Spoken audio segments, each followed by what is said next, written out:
गांधी परिवार के सियासी गढ़ रायबरेली और अमेठी में जो कुछ हुआ वह अनुमानों के विपरीत था, अटकलों से अलहदा था और संभावनाओं से काफी दूर था।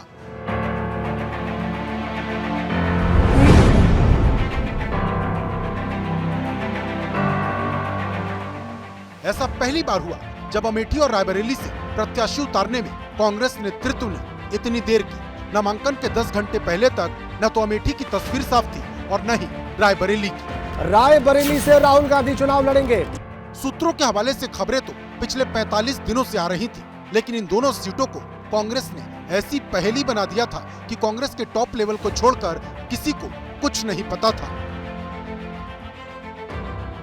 और जैसे ही फाइनल फैसले पर मुहर लगी, सियासत परवान चढ़ गई। हुआ वो जिसकी उम्मीद शायद ही किसी को रही होगी।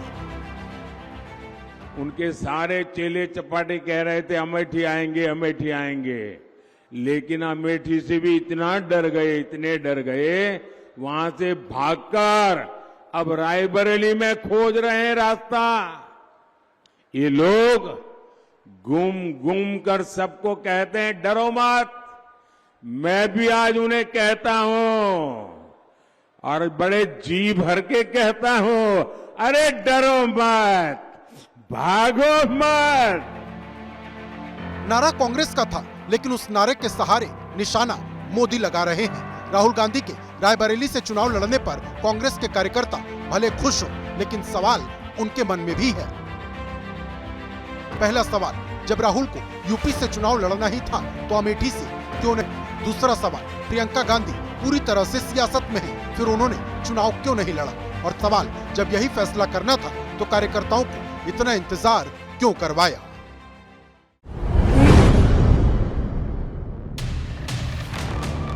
कांग्रेस भी जानती है कि ये सवाल हर कार्यकर्ता के मन में है और उन्हीं सवालों का इशारों में जवाब दिया। पार्टी के महासचिव जयराम रमेश ने सोशल मीडिया पर लिखा, राहुल गांधी नीति और शतरंज के मंझे हुए खिलाड़ी हैं और सोच समझकर दांव चलते हैं। ऐसा निर्णय पार्टी के नेतृत्व ने बहुत विचार विमर्श करके बड़ी रणनीति के तहत लिया है। इस निर्णय से बीजेपी, उसके समर्थक और चापलूस धराशायी हो गए हैं। कांग्रेस अमेठी और रायबरेली के अपने फैसले को शतरंज की चाल से जोड़ रही है। राहुल गांधी को शतरंज का माहिर खिलाड़ी बता रही। दरअसल कुछ दिन पहले राहुल गांधी का शतरंज पर बातचीत वाला वीडियो भी वायरल हुआ था। तब उन्होंने क्या कहा था, सुनिए। Chess, the idea is make sure that you're controlling the center and you can apply pressure on the center from the sides in different ways. But if you don't understand the center and you don't have a view on the center, you cannot play chess properly. In the same way, if you don't have a clear idea of what you're trying to do in politics, you don't understand the center and it means you won't be able to operate. अब सवाल है कि राहुल गांधी का शतरंज वाला ये पुराना video Congress के मौजूदा फैसले से क्यों जुड़ा है? इसकी तस्वीर साफ करने की कोशिश भी जयराम रमेश ने की। उन्होंने अपने पोस्ट में राहुल के रायबरेली से चुनाव लड़ने को लेकर कई वजहें बताई। रायबरेली से सोनिया गांधी के साथ साथ इंदिरा गांधी का भी नाम जोड़ा, लेकिन जयराम रमेश ने कुछ ऐसा भी लिखा जो सियासी तापमान बढ़ा रहा है। उन्होंने लिखा, प्रियंका गांधी तो कोई भी उपचुनाव लड़कर संसद पहुंच सकती हैं। सवाल है, जयराम रमेश ने प्रियंका गांधी को लेकर ऐसी बात क्यों कही? उन्होंने कहा, कांग्रेस का एक आम कार्यकर्ता अमेठी में बीजेपी का भ्रम और दम्भ दोनों तोड़ेगा। इशारा सीधे स्मृति ईरानी की तरफ था। और तीसरी बड़ी बात, उन्होंने लिखा, शतरंज की कुछ चालें बाकी हैं, थोड़ा इंतजार करिए। One of the most interesting things about chess is once you start to get slightly better at it, the opponent's pieces actually operate almost like your own. So you don't just look at your pieces, you look at the opponent's pieces, your pieces and the board. And then very often it can be that an opponent's piece that is a very powerful piece for the opponent is actually working for you. शतरंज और सियासत का वैसे तो कोई सीधा लेना देना नहीं, लेकिन अगर अमेठी रायबरेली के फैसले को कांग्रेस शतरंज से जोड़ रही है तो इसकी वजह क्या है? क्या वाकई कांग्रेस प्रियंका गांधी के लिए किसी प्लान बी पर काम कर रही है या फिर ये सिर्फ ध्यान भटकाने के लिए छोड़ा गया एक शगुफा है?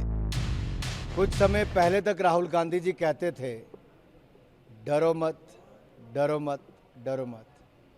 अब डर डर कर कभी अमेठी से वायनाड, कभी वायनाड से रायबरेली, ये दिखाता है कि हार का डर कहां कहां लेकर जा रहा है। उनकी लिस्ट में कहीं बहन का नाम नहीं आया है। ये अपने आप में दिखाता है कि कहीं ना कहीं कुछ ना कुछ कांग्रेस पार्टी में चल रहा है। परंपरागत रूप से रायबरेली से सीनियर मेंबर जो होता है परिवार का, अब इस समय हमारे सर्वोच्च नेता अगर कांग्रेस में कोई है तो राहुल गांधी है। तो अपने अमेठी आ गए, अमेठी से यहाँ आ गए। अब वहाँ से परिवार की ही तरह एक सदस्य चुनाव लड़ रहा है। भाजपा की सत्ता जारी, वो आजकल जो बोल रहे हैं वो बहकी बहकी बात है। वो भी इंदिरा जी का प्रशंसक होगा। आज राहुल जी को अपने बीच में देख के उसे एक बार फिर पुरानी यादें आती हैं। मैं राहुल जी को अपने घर, वैसे घर मानता हूँ गांधी परिवार का, अपने घर लौट के आए।